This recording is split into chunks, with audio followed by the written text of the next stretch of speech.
In response to a tweet about deplatforming last week ahead of the Monk debates held in this city, Christina Hoff Sommers tweeted, "The great nation of Canada is at risk of devolving into an elite liberal arts college campus." No stranger to being shouted down herself for views challenging, among other things, left-leaning feminism, she's experienced some of the divisions in her native USA firsthand.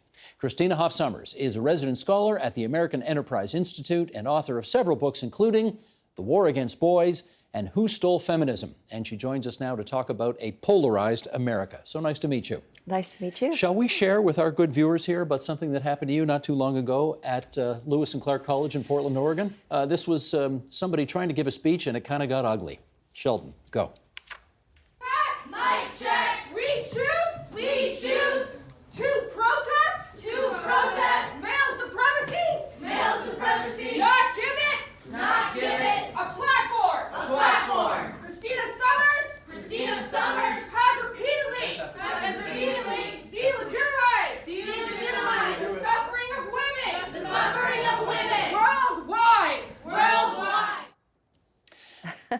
You laugh, but at the moment, when you're in the midst of all that... Bewildering. And I mean, I didn't know what to do because they were so adamant.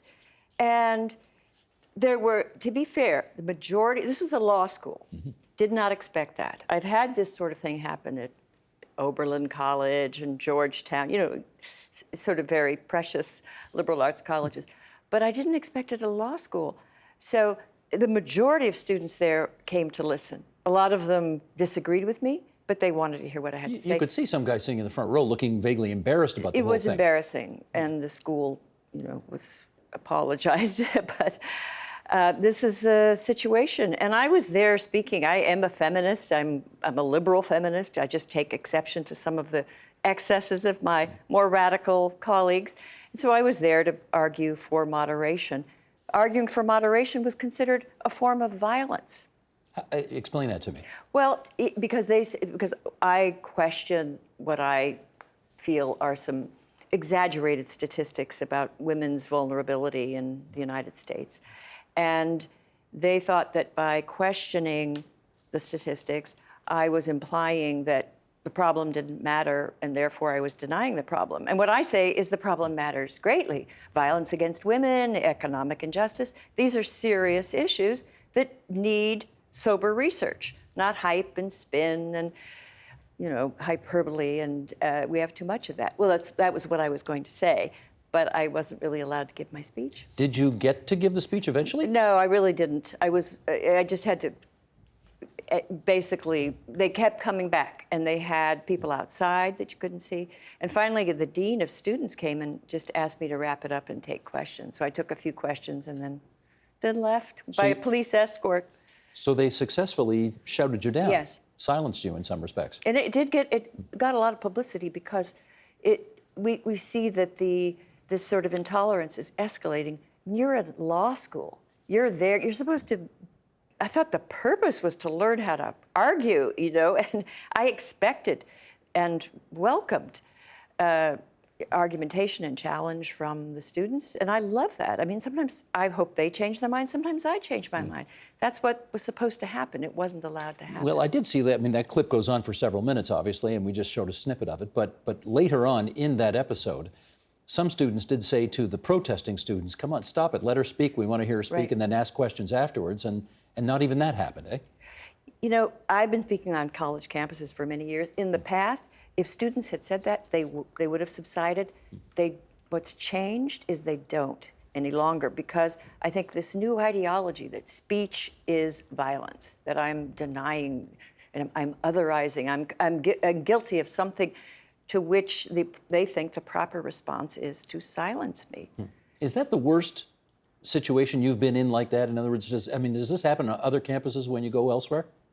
At Oberlin College, they were polite, but they were so indignant. It was a huge audience of students with protest signs, and they organized a safe space, a safe room, where they could flee in case someone was just, you know, traumatized by something I said. And 30 students and a therapy dog fled to a safe room.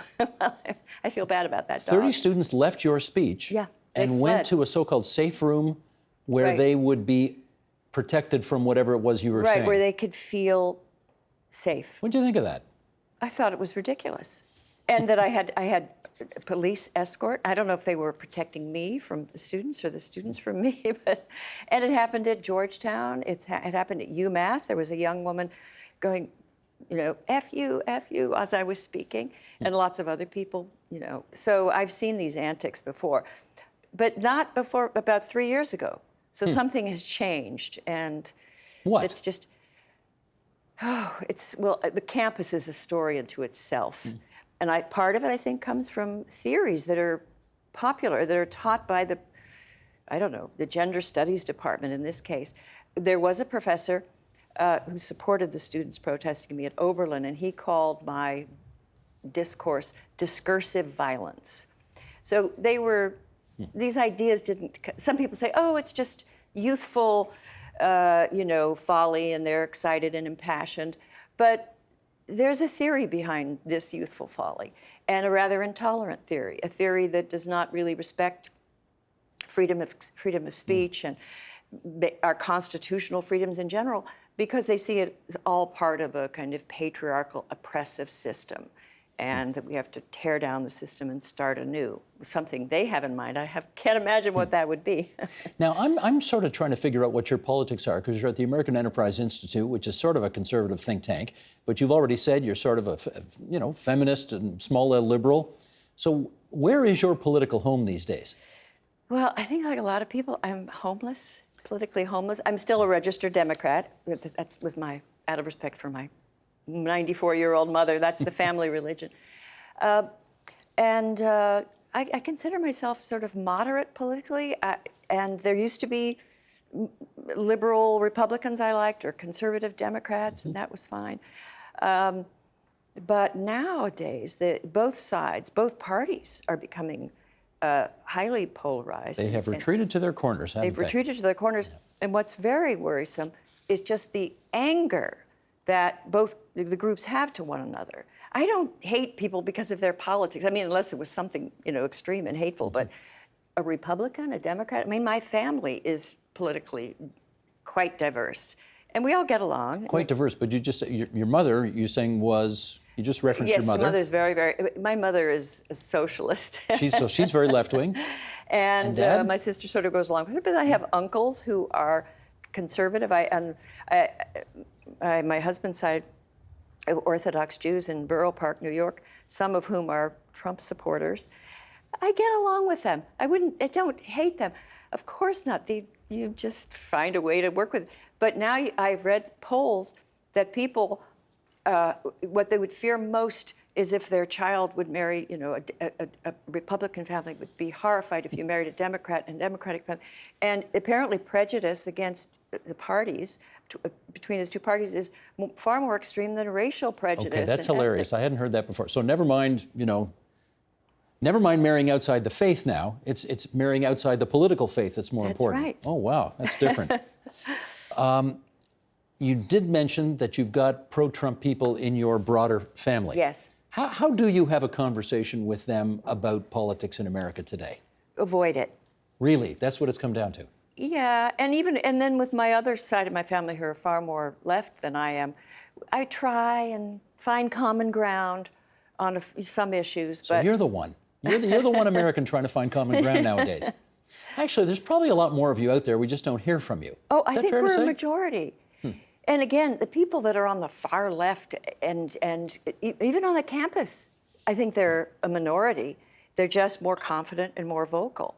So one of the things I tell college audiences is that freedom of expression and common sense, it needs a lobby because we're too polite.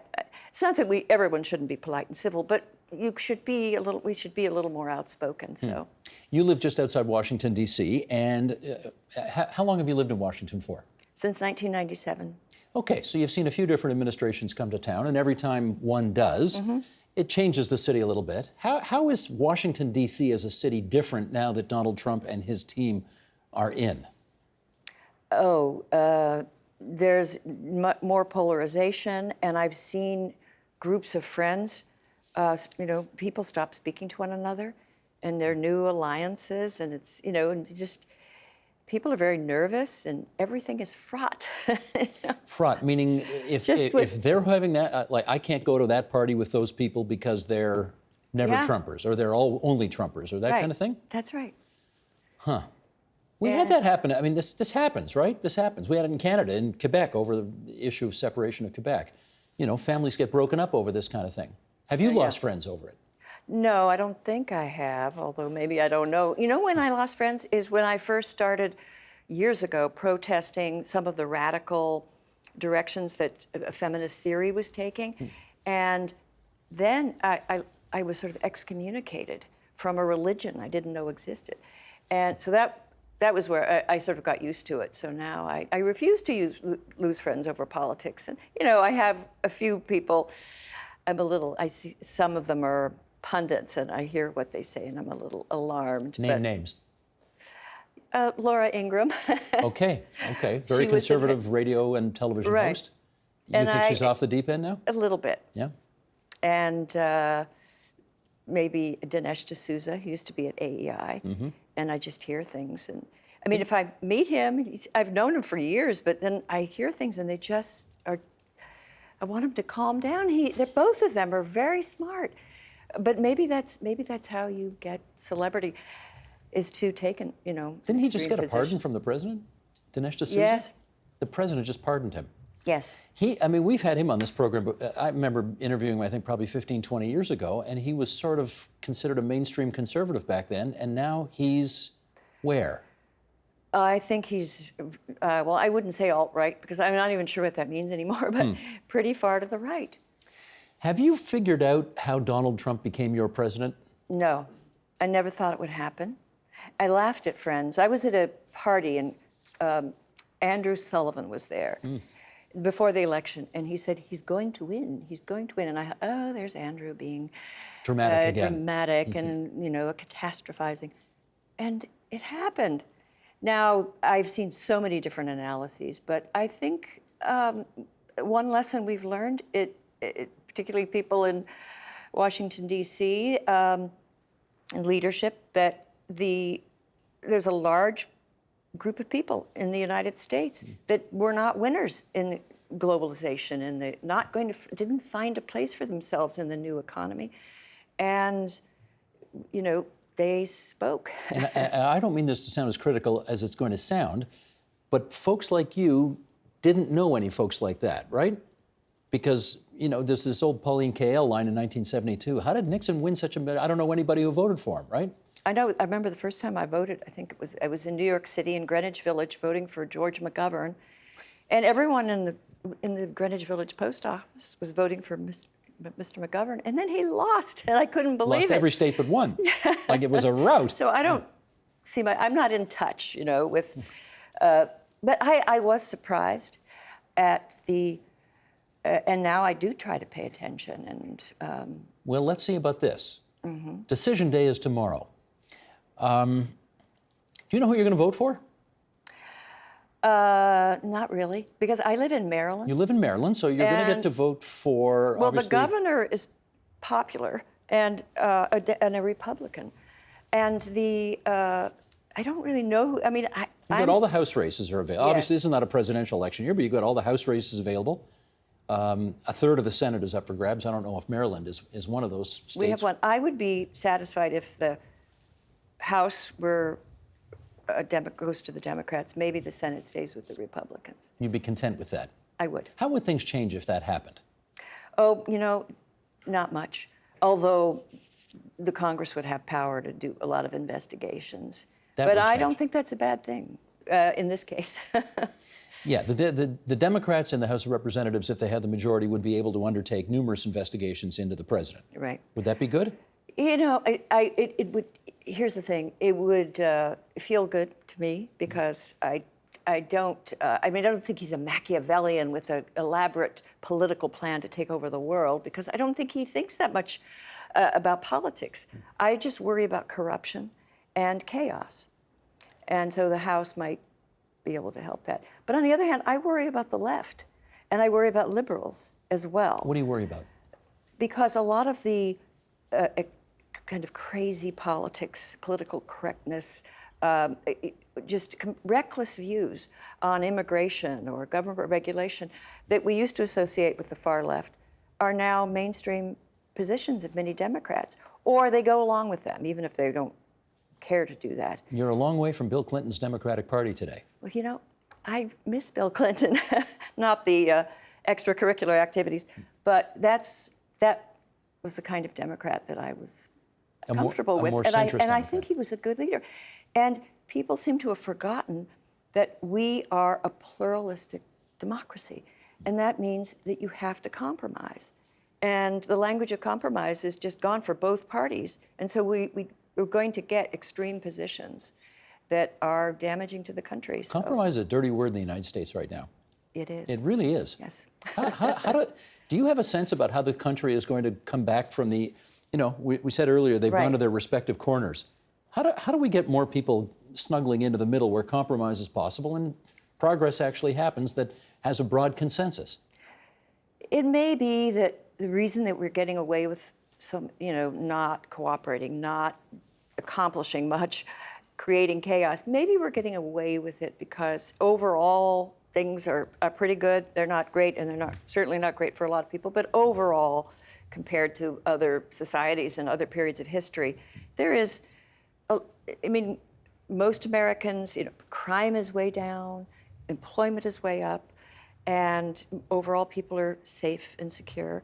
So it may be because of that we're indulging in this sort of performative politics, and maybe we don't really mean it. And if I don't want this to happen, but it's bound to happen that there really is a crisis, and that could have a good impact on people, and they would be forced to solve problems because the problems are so critical. So. I got a minute left here to ask you two more questions. You think Donald Trump's going to run for re-election in 2 years? Yes. You think he will? Question two, do you think he wins again?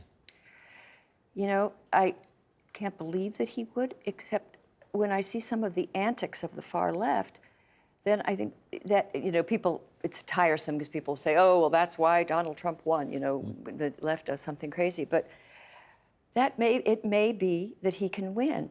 If we have a disciplined, reasonable Democratic Party, I think they could beat him easily.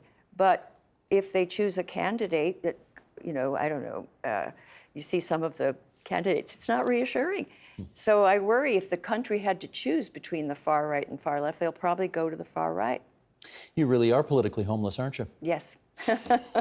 Christina Hoff Sommers, resident scholar at the American Enterprise Institute in Washington, D.C. It's great to meet you, and thanks for coming into TVO tonight. Nice to meet you. The Agenda with Steve Bacon is brought to you by the Chartered Professional Accountants of Ontario, helping businesses stay on the right side of change with strategic thinking, insightful decisions, and business leadership. Are you on the right side of change? Ask an Ontario CPA.